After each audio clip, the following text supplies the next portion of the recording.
नमस्कार, आप देख रहे हैं इंडिया वॉइस। मैं हूं आपके साथ रिया डंगवाल। बुलेटिन की शुरुआत करेंगे बड़ी और अहम खबरों के साथ। सबसे पहले कांग्रेस से जुड़ी खबर आपको बता दें, कांग्रेस ने घोषणा पत्र जारी कर दिया है। चुनाव आयोग को लेकर घोषणा पत्र उन्होंने जारी किया है। तो लोकसभा चुनाव के मद्देनजर कांग्रेस ने अपना घोषणा पत्र जारी कर दिया है। सोनिया खरगे ने घोषणा पत्र जारी किया। न्याय पत्र के नाम से अपना घोषणा पत्र कांग्रेस ने अब की बार जारी किया है। घोषणा पत्र में इस बार 25 तरह की गारंटी कांग्रेस ने देश के सामने रखी है। देश में बेरोजगारी सबसे बड़ी समस्या है, ऐसा पी चिदंबरम ने कहा। साथ ही संस्थाओं पर सवाल खड़े हो रहे हैं। 10 साल में देश को बहुत नुकसान हुआ है।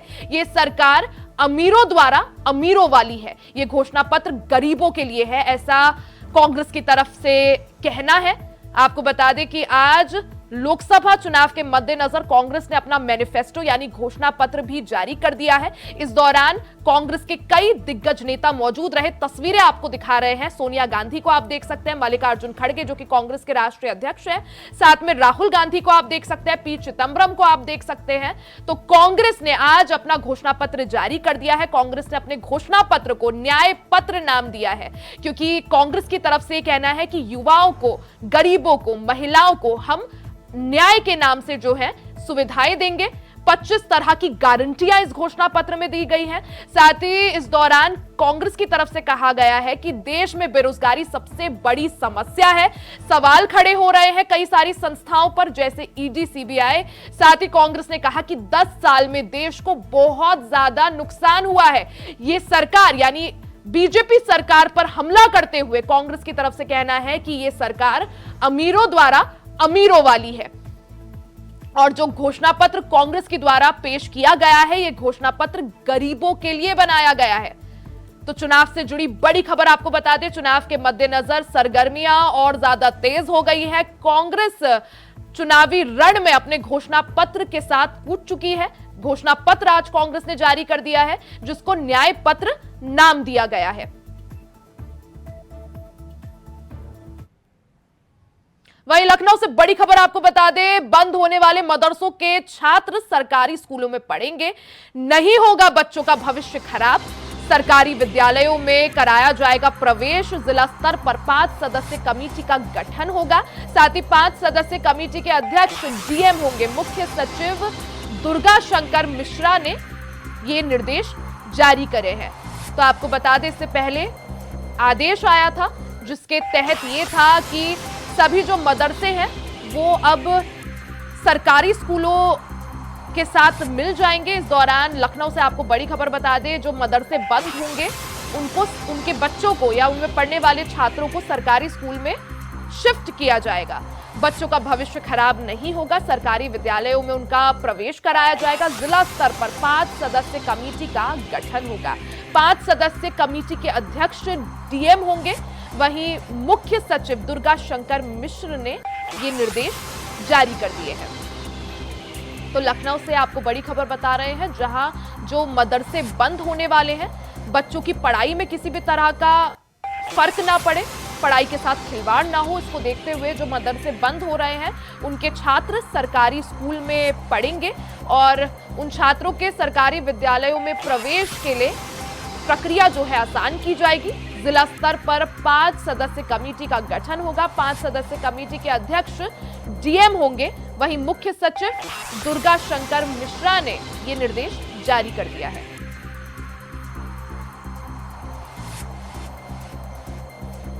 तो उत्तर प्रदेश में जो मदरसे बंद होने वाले हैं उनके छात्रों के साथ पढ़ाई में खिलवाड़ ना हो, इसको देखते हुए उन छात्रों का सरकारी विद्यालयों में प्रवेश कराया जाएगा।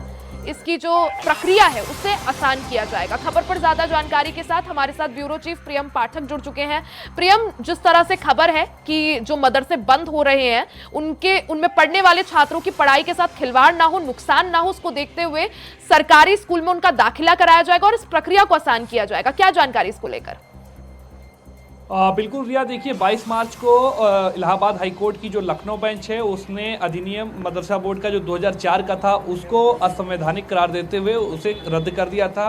उसके बाद अब इसी को लेकर जो मुख्य सचिव हैं दुर्गा शंकर मिश्र, उनकी तरफ से पूरे प्रदेश के अंदर सभी जिलों के जो जिलाधिकारी हैं उनको बाकायदा पत्र लिखकर जो है इन मदरसों की जो मान्यता है उसे समाप्त करने के आदेश जो है वो जारी किए गए। इसके अलावा जो पत्र है वो प्रमुख सचिव बेसिक शिक्षा और प्रमुख सचिव माध्यमिक शिक्षा को भी भेजा गया है और उनसे कहा गया है कि जो जितने मदरसे हैं करीब 13,000 से अधिक मदरसे जो थे उत्तर प्रदेश के अंदर संचालित थे, जिनमें करीब 13 लाख से अधिक जो छात्र हैं वो उसमें पढ़ रहे थे।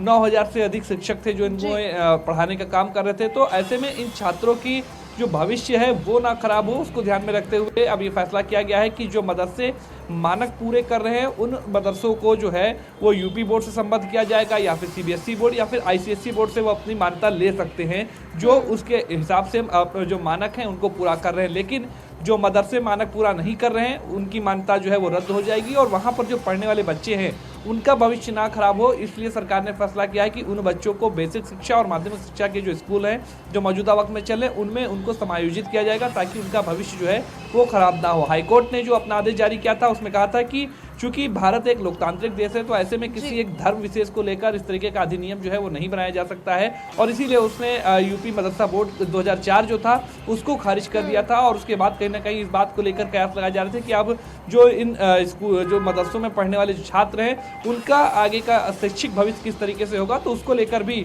बाकायदा हाईकोर्ट की तरफ से आदेश था और उसी के अनुरूप जो है उसी को ध्यान में रखते हुए मुख्य सचिव की तरफ से ये आदेश जो है वो सभी जिलाधिकारियों को जारी किया गया है और मदरसा जो है वो समाप्त कर दिए गए हैं और वहाँ पर जो पढ़ने वाले छात्र हैं उनके भविष्य के साथ में शैक्षिक भविष्य के साथ में कोई खिलवाड़ ना हो, तो इसलिए उनको अन्य जो बोर्ड हैं जो शिक्षा के बोर्ड हैं उनमें समायोजित करने का फैसला किया गया है। प्रियम, जैसा आपने कहा 13,000 के करीब पूरे उत्तर प्रदेश में ऐसे मदरसे हैं जो मान्यता प्राप्त नहीं है, उनमें जो पढ़ने वाले छात्र हैं उन्हें अब अन्य जो सरकारी विद्यालय हैं वहां शिफ्ट किया जाएगा। ऐसे में जो प्रक्रिया होगी वो किस तरह से होगी, क्या आसान की जाएगी ऐसे बच्चों के लिए प्रक्रिया? देखिए प्रक्रिया पूरी निर्धारित कर ली गई है, उसको लेकर बाकायदा जिलों के अंदर एक 5 सदस्यीय कमेटी बनाई गई है जिसकी अध्यक्षता वहां के जिलाधिकारी करेंगे और उनको इसके हिसाब से पूरी कह सकते हैं कागजी कार्रवाई करने के जो निर्देश हैं वो जारी किए गए हैं कि वो अपने हाथ देखिए कि कितने ऐसे मदरसे थे जिनकी मान्यता जो है वो समाप्त हो रही है और उसमें कितने ऐसे मदरसे हैं जो दूसरे बोर्ड के साथ में समायोजित हो सकते हैं या फिर वो मानक पूरे नहीं कर रहे हैं, तो उन इस मदरसों के जो छात्र हैं उनको कहां पर दूसरे स्कूलों में दाखिला दिलाया जाएगा ताकि उनका शैक्षिक भविष्य जो है वो सुरक्षित रह सके। तो इसको लेकर फिलहाल अभी थोड़ा सा मुझे लग रहा है इंतजार करना होगा, देखना होगा कि क्या कुछ पूरी प्रक्रिया रहती है। हालांकि जो कमेटी है वो पूरी गठित कर दी गई है, मुख्य सचिव की तरफ से बाकायदा पत्र लिख के सभी जिलाधिकारियों को इसको लेकर निर्देशित किया गया है कि 5 सदस्यीय टीम का गठन किया जाए, उसकी अध्यक्षता जिलाधिकारी करेंगे और वहां पर जल्द से जल्द इन बच्चों को जो है जो अन्य बोर्ड हैं उनमें समायोजित करने करें। प्रियम, यहाँ पर जो मदरसा बोर्ड है उसका क्या कुछ कहना है, क्योंकि ये जो फैसला है वो इलाहाबाद हाईकोर्ट की लखनऊ पीठ ने सुनाया है, क्या सुप्रीम कोर्ट का रुख किया जाएगा या कोई और विकल्प तलाशा जाएगा या जिस तरह से आदेश आया है उसका पालन किया जाएगा?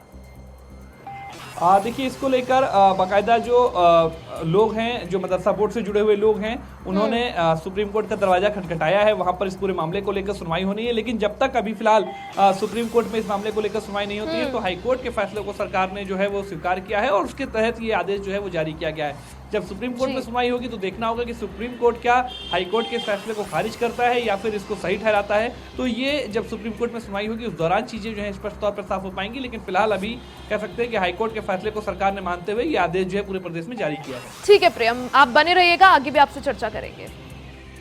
वहीं लखनऊ से बड़ी खबर आपको बता दें, सीएम योगी आदित्यनाथ का आज का कार्यक्रम बागपत और अलीगढ़ में सीएम योगी जनसभाएं करेंगे। दोपहर 12:10 के करीब बागपत में सीएम योगी की जनसभा होगी। दोपहर 2:10 के करीब गभाना तहसील अलीगढ़ में कार्यक्रम करेंगे। तो पूरी तरह से चुनावी मूड में उत्तर प्रदेश सरकार आ चुकी है। बीजेपी की तरफ से चुनाव को देखते हुए तैयारियां जोर शोर से चल रही है। इस दौरान सीएम योगी आदित्यनाथ ने चुनाव प्रचार प्रसार की कमान उत्तर प्रदेश में संभाल ली है और बागपत और अलीगढ़ में आज उनकी रैली होनी है। दोनों ही जगह चुनाव पर फोकस रहेगा प्रचार प्रसार में। हमारे साथ प्रियम पाठक लगातार जुड़े हुए हैं। प्रियम, अगर बात की जाए, भारतीय जनता पार्टी पूरी तरह से चुनावी मूड में है, एक माहौल बनाने की कोशिश की जा रही है और सूबे के मुख्यमंत्री योगी आदित्यनाथ ने कमान पूरी अपने हाथों में संभाल रखी है। आज बागपत और अलीगढ़ में उनकी रैली है, क्या जानकारी मुख्यमंत्री योगी आदित्यनाथ के कार्यक्रम को लेकर? रिया देखिए, बिल्कुल लोकसभा चुनाव को लेकर कह सकते हैं कि अब सभी राजनीतिक दल पूरी तरीके से मैदान में ताल ठोक चुके हैं और उत्तर प्रदेश के अंदर बीजेपी की जो कमान है वो मुख्यमंत्री योगी आदित्यनाथ ने अपने कंधों पर संभाली हुई है। फायर ब्रांड हिंदुत्ववादी छवि नेता के तौर पर योगी आदित्यनाथ जाने जाते हैं और कहीं ना कहीं इसका पार्टी पूरी तरीके से फायदा उठाना चाहती है। और इसीलिए अगर आप देखें तो लगातार इन दिनों जो है उनके जिलों के दौरे हो रहे हैं, वहां पर वो जा रहे हैं, लोगों के साथ में संवाद कर रहे हैं, जनसभाएं कर रहे हैं और जनसभा के अंदर एक बड़ा जनसैलाब भी जो है वो देखने को मिल रहा है। और उसी के चलते आज 2 सीटों के लिए जो मतदान दूसरे चरण में होना है, बागपत और अलीगढ़, वहां के दौरे पर मुख्यमंत्री योगी आदित्यनाथ जो हैं वो आज हैं और वहां पर जाकर वो दोनों ही जगहों पर जनसभाओं को संबोधित करेंगे और वहां पर बीजेपी प्रत्याशी के पक्ष में माहौल बनाने का पूरा उनका प्रयास होगा।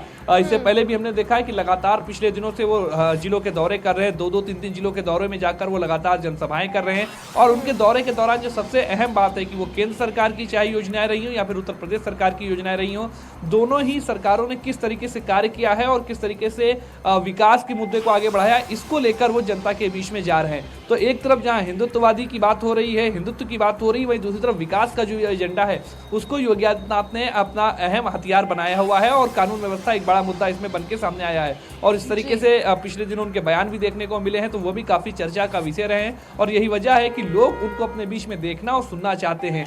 पार्टी इस बात को बखूबी समझती है, इसीलिए स्टार प्रचारकों की सूची में भी बाकायदा उनका नाम शीर्ष नेताओं के साथ में जो है ऊपर रखा गया हुआ है।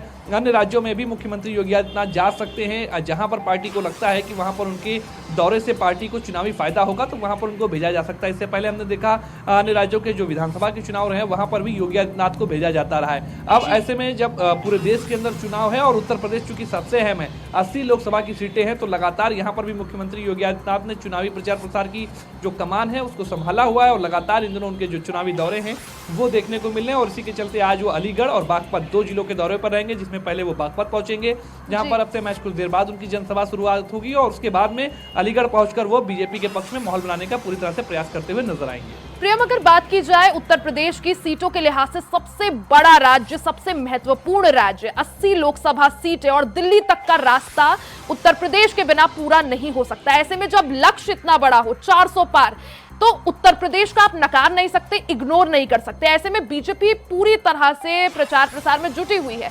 वहीं अगर बात करें उत्तर प्रदेश में जो विपक्षी दल है, चाहे वो समाजवादी पार्टी हो, चाहे कांग्रेस हो, चाहे बसपा हो या फिर AIMIM जिस तरह से अब की बार कूद गई है, तो किस तरह से माने, क्या माहौल उत्तर प्रदेश में देखने को मिल रहा है, कितना रोचक मुकाबला हो सकता है? क्योंकि जो विपक्ष है वो एकजुट ना होकर, मायावती अलग चुनाव लड़ रही हैं, AIMIM की बात की जाए असदुद्दीन ओवैसी अलग चुनाव लड़ रहे हैं, अखिलेश यादव कांग्रेस साथ मिलकर लड़ रहे हैं, किस तरह से और कितना रोचक है मुकाबला?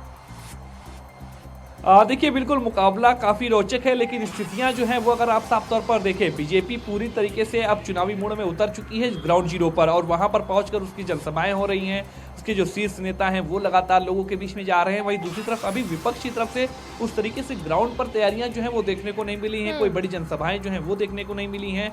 कहीं ना कहीं आपसी कला एक बड़ा मुद्दा जो है कहीं ना कहीं विपक्षी खेमे में बना हुआ है और यही वजह है कि आप देखें तो अभी भी जो पहले और दूसरे चरण के चुनाव में महज कुछ दिनों का जब वक्त बचा हुआ है तो उस बीच भी अभी उस तरीके की सक्रियता जमीन पर दिखाई नहीं दे रही। हालांकि बैठकों का दौर लगातार जारी है, लेकिन बीजेपी की बात की जाए तो बीजेपी बैठकें ना करके अब ग्राउंड पर उतर चुकी है और उसकी सभी रणनीति पूरी हो चुकी है और अपनी रणनीति को अब वो इंप्लीमेंट कर रही है। वहीं दूसरी और अभी राजनीतिक जो अन्य दल हैं, चाहे वो समाजवादी पार्टी की आप बात करें, चाहे कांग्रेस की बात करें, चाहे बसपा की बात करें या अन्य जो छोटे दल हैं उनकी बात करें, वो उस तरीके से सक्रिय फिलहाल अभी जो है वो नजर नहीं आ रहे हैं। कहीं पर उनके रोड शो, कहीं पर जनसभाएं जो हैं वो अभी देखने को नहीं मिली हैं। सीटों को लेकर टिकटों का जो मामला है वो काफी हद तक फंसा हुआ नजर आ रहा है, कई बार प्रत्याशी जो है वो बदले जा रहे हैं, तो ये सब कहीं ना कहीं एक निगेटिव मैसेज जो है वो जनता के बीच में इससे जा रहा है और साफ तौर पर बीजेपी इसका पूरी तरीके से फायदा उठाती हुई नजर आ रही है। बिल्कुल प्रियम, भारतीय जनता पार्टी पूरी तरह से माहौल बनाने में जुटी हुई है। सूबे के मुख्यमंत्री योगी आदित्यनाथ ने उत्तर प्रदेश में कमान संभाल रखी है, प्रचार प्रसार कर रहे हैं, बागपत और अलीगढ़ में आज दौरा है। बहुत बहुत शुक्रिया आपका तमाम जानकारी के लिए। वहीं राजस्थान के चूरू में आज पीएम मोदी की चुनावी सभा होने वाली है। बीजेपी के झाझड़िया और कांग्रेस के कासवा के बीच मुकाबला है। साथ ही शेखावाटी की 4 सीटों को पीएम मोदी यहां से साधने की कोशिश करेंगे। झुंझुनू, सीकर और श्रीगंगानगर, हनुमानगढ़, ये चारों वो लोकसभा सीटें हैं जिनको पीएम मोदी आज राजस्थान की चूरू में होने वाली जनसभा से साधने की कोशिश करेंगे। तो बड़ी खबर आपको बता रहे हैं, राजस्थान के रण में और बीजेपी की तैयारी को धार देने के लिए पीएम मोदी आज चूरू में रैली करेंगे। इसको देखते हुए बीजेपी ने तैयारियां पूरी कर दी हैं। खबर पर ज्यादा जानकारी के लिए हमारे साथ कुलदीप हमारे संवाददाता जुड़ गए हैं। कुलदीप, अगर बात की जाए, भारतीय जनता पार्टी पूरी तरह से एक्शन मोड में नजर आ रही है। प्रचार प्रसार किया जा रहा है और राजस्थान में ये 3 दिनों में पीएम मोदी की दूसरी रैली है। चूरू में आज रैली करके 4 लोकसभा सीटों को साधने की यहां पर कोशिश। क्या जानकारी, क्या अपडेट पीएम मोदी की रैली को लेकर? देखिए, लोकसभा चुनाव के जैसे ही स्टार प्रचारकों की सूची जारी हुई, भाजपा ने अपने बड़े चेहरे जिसमें प्रधानमंत्री नरेंद्र मोदी और अमित शाह को राजस्थान के रण में उतारना शुरू कर दिया। प्रधानमंत्री की ये दूसरी सभा है जहां पर चूरू के लोकसभा सीट से जो चूरू प्रत्याशी है उसके समर्थन में ये रैली मानी जा रही है। लेकिन जहां पर लोकसभा सीट चूरू की बात की जा रही है, उसके साथ साथ शेखावाटी की इन तमाम सीटों पर प्रधानमंत्री मोदी का फोकस रहेगा, जहां पर भारतीय जनता पार्टी सीटों पर चुनाव जीतने की कोशिश करेगी। हालांकि ये माना जा रहा था कि चूरू लोकसभा सीट को लेकर भाजपा के लिए पेच पा सकता था, क्योंकि यहाँ से भाजपा से सांसद रहे राहुल कस्बा बागी हुए और सीट कांग्रेस में शामिल। इस बीच कहीं न कहीं माना जा रहा है कि प्रधानमंत्री नरेंद्र मोदी इसे सेंट्रल मानकर शेखावाटी की तमाम सीटों पर अब यहाँ लोकसभा चुनाव में अपने प्रत्याशी की जीत को सुनिश्चित करने के लिए लगातार बैठक कर रहे हैं। और बैठकों के बाद आज तीसरा दिन है जब प्रधानमंत्री नरेंद्र मोदी राजस्थान पहुंच रहे हैं। चूरू के ये पुलिस लाइन मैदान में एक बड़ी भव्य सभा होगी, जहां पर मुख्यमंत्री भजनलाल शर्मा के साथ तमाम भारतीय जनता पार्टी के राजस्थान के मंत्री और विधायक यहाँ मौजूद होंगे। हालांकि ये भी माना जा रहा है कि चूरू की इस लोकसभा सीट के बाद प्रधानमंत्री नरेंद्र मोदी का विजन, क्योंकि 40 नामों की सूची यहाँ पर भाजपा ने जारी की थी स्टार प्रचारकों की। हालांकि अभी कई नेताओं का राजस्थान दौरा आना बाकी है, लेकिन शुरुआत में ही प्रधानमंत्री नरेंद्र मोदी और अमित शाह की रैलियों के बाद ये माना जा रहा है कि राजस्थान में भारतीय जनता पार्टी स्ट्राइक कर रही है। जहां एक और कांग्रेस की ओर से अभी कोई बड़ा नेता यहाँ राजस्थान में नहीं आया, तो लेकिन भारतीय जनता पार्टी की ओर से प्रधानमंत्री नरेंद्र मोदी खुद अपनी क्षेत्रों में जाकर अपने पार्टी के समर्थन में वोट लोगों से मांग रहे हैं। कुलदीप, अगर बात की जाए, बीजेपी अपनी चुनावी तैयारियों में काफी आगे दिख रही है। बैठकों का दौर पूरा हो चुका है, अब वो ग्राउंड पे जा रहे हैं, जनता से 1 to 1 कनेक्ट करने की कोशिश कर रहे हैं। जितना ज्यादा हो सके रैलियां हो रही है, जनसभाएं हो रही हैं और जो बाकी बड़े बड़े जो चेहरे हैं वो तो पहुंच ही रहे हैं। और साथ में मोदी फैक्टर, किस तरह से इसे देखें? देखिए, अगर हम विधानसभा चुनाव की बात करें तो यही एक वजह रही है कि भारतीय जनता पार्टी राजस्थान में चुनाव जीत पाई है। प्रधानमंत्री नरेंद्र मोदी या फिर भाजपा का सुपरविजन ये माना जा सकता है, क्योंकि जहां कांग्रेस कल मैनिफेस्टो राजस्थान में जारी करने वाली है, उससे पहले कांग्रेस की कमर तोड़ने की तैयारी भाजपा ने कर ली थी। भाजपा के उन दिग्गज नेताओं के चेहरे लगातार सामने आए, जहां कांग्रेस के इस मैनिफेस्टो को फीका करने के लिए, कांग्रेस के इस मैनिफेस्टो को फीका दिखाने के लिए भारतीय जनता पार्टी की ओर से खुद प्रधानमंत्री नरेंद्र मोदी ने यहाँ पर कमान संभाली हुई है। और साथ ही साथ केंद्रीय मंत्रियों का लगातार आना, हालांकि अमित शाह और जेपी नड्डा के बाद प्रधानमंत्री मोदी खुद यहाँ पहुंचे, तो कहीं ना कहीं ये माना जा सकता है कि मोदी जो फैक्टर है, जो जनसभाओं में लोगों के चेहरे पर जो देखने को मिला, हालांकि जो कोटपुतली में जो सभा हुई थी उसमें काफी संख्या में लोग वहां पहुंचे थे, और जो विजन जो लेकर चल रही थी 400 पार और राजस्थान में 25 मिशन 25 का जो आंकड़ा लेकर चल रही है भारतीय जनता पार्टी, उसे प्रधानमंत्री मोदी के सहयोग से पूरा करने की कोशिश लगातार की जा रही है। मोदी मैजिक को हम नकार नहीं सकते, क्योंकि हमने यही चीज विधानसभा चुनाव में भी देखी कि कोई सीएम फेस नहीं था, किसी के भी चेहरे पर यह चुनाव नहीं लड़ा गया, सिर्फ और सिर्फ प्रधानमंत्री मोदी के चेहरे पर यह चुनाव लड़ा गया और बहुमत से जीतकर सामने आई बीजेपी। देखिए, इससे नकारा नहीं जा सकता है कि प्रधानमंत्री नरेंद्र मोदी आज भी राजस्थान में खासतौर पर लोकप्रिय रहे हैं, क्योंकि जहां चूरू में आज जनसभा होनी है, वहां ऐसे प्रत्याशी है जो खेल से जुड़ाव रखते हैं, पहली बार वो चुनाव लड़ रहे हैं, लेकिन कहीं न कहीं लोगों का जो भरोसा है भारतीय जनता पार्टी के विजन, उनके विश्वास के तौर पर आगामी चुनावों को लेकर ये माना जा रहा है कि सब जो वोट का काम है वो प्रधानमंत्री नरेंद्र मोदी कर रहे हैं। तो हालांकि इस पूरे सुपरविजन में भाजपा की ओर से जो तैयारियां की गई थी वो मोदी मैजिक को लेकर ही की गई थी। लगातार भारतीय जनता पार्टी के तमाम कार्यकर्ता, मुख्यमंत्री खुद जिन सभाओं में पहुंच रहे हैं, वहां पर मोदी की गारंटी को लेकर आश्वस्त किया जा रहा है कि तमाम, जैसे भारतीय जनता पार्टी की ओर से तमाम जो कार्य किए गए हैं, राम मंदिर का काम हो, 370 हटाने का काम हो, एयर स्ट्राइक का काम हो, उन तमाम मुद्दों को भुनाया जा रहा है। उन्हें मोदी की गारंटी बताकर राजस्थान समेत पूरे देश में अब उसे लागू करने के काम किए जा रहे हैं। चूरू की आज की इस रैली में कुलदीप 4 लोकसभा सीटों को साधने की यहाँ पर कोशिश की जा रही है। झुंझुनू, सीकर, श्रीगंगानगर और हनुमानगढ़, किस तरह से देखें इन चारों लोकसभा सीटों पर, किस तरह से देखें इस चीज को? शेखावटी का जो क्षेत्र है वो भारतीय जनता पार्टी का गढ़ माना जाता है, लेकिन इन सीटों के दबदबे की बात की जाए तो चूरू जो भारतीय जनता पार्टी के लिए एक बैकवर्ड माना गया, क्योंकि यहाँ से 2 बार के लोकसभा सांसद रहे जो राहुल कस्बा है वो कांग्रेस में शामिल हुए। तो उस बीच में भारतीय जनता पार्टी को यहाँ लगा कि शेखावटी के इस सीट पर काम किया जाना बाकी है, ताकि इस सीट पर भारतीय जनता पार्टी का जो मिशन 25 है, मिशन 25 को पूरा करने के लिए भाजपा कोई कसर नहीं छोड़ रही है, ताकि किसी भी तरीके की कोई कमी ना रहे। भारतीय जनता पार्टी का मिशन 25 इन चारों सीटों के साथ जो आज चूरू में रैली होनी है उनको साधने की कोशिश की जाएगी। तमाम वहां पर प्रत्याशी मौजूद होंगे। बिल्कुल कुलदीप, जिस तरह से बात की जाए राजस्थान में मिशन 25 यानी 25 की 25 लोकसभा सीटें जीतने के लिए भारतीय जनता पार्टी पूरी तरह से चुनावी मैदान में उतर गई है। पीएम मोदी शंखनाद आज इसी के साथ करेंगे, इससे पहले भी राजस्थान पहुंचे थे और 3 दिनों में उनका ये दूसरा दौरा है। बहुत बहुत शुक्रिया आपका तमाम जानकारी के लिए। इसी के साथ आपको सीधे टिहरी लिए चलते हैं, जहां मुख्यमंत्री पुष्कर सिंह धामी लाइव है। क्या कुछ कह रहे हैं आप भी सुनिए।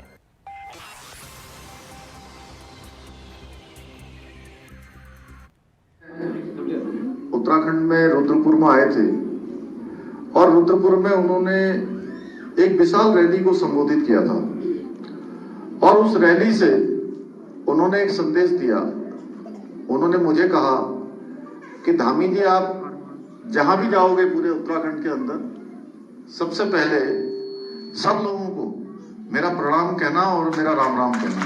मैं प्रधानमंत्री जी की तरफ से भी आपका उनका प्रणाम लेकर आप सबके बीच में आया हूं।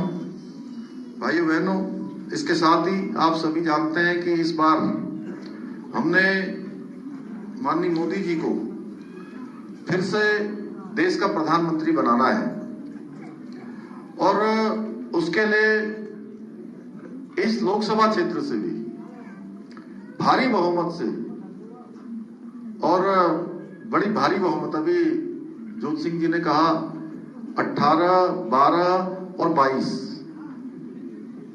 यही कहा। तो अब सारे विभूतियां हमारी सब एक साथ हैं। प्रीतम भाई के नेतृत्व में इस विधानसभा को जो है आप सब लोगों ने इस बार ऐतिहासिक, क्योंकि इस बार मैं पूरे उत्तराखंड में लगभग 30-32 ऐसी सभाओं में जा चुका हूं और हर लोकसभा क्षेत्र और हर विधानसभा क्षेत्र में चला गया हूं। जितना लोगों में इस बार ऊर्जा है, उत्साह है, उमंग है, लोग मतदान के दिन की जो है प्रतीक्षा कर रहे हैं कि मतदान का दिन आए। वो दिन हमारे लिए त्योहार का दिन होगा जिस दिन हम मोदी जी को तीसरी बार प्रधानमंत्री बनाने के लिए वोट देने वाले हैं। तो भाइयों बहनों, टिहरी लोकसभा क्षेत्र में अब मत थोड़ा देखिए, वो देहरादून में थोड़ा ज्यादा होते हैं, पहाड़ में थोड़ा कम होते हैं, पहाड़ की जो विधानसभा होती है। तो आप टिहरी से मुख्यमंत्री पुष्कर सिंह धामी को चुनावी रैली में संबोधित करते हुए सुन रहे थे। इसी के साथ इस बुलेटिन में फिलहाल के लिए सिर्फ इतना ही। खबरों का सिलसिला जारी रहेगा, बने रहे हमारे साथ।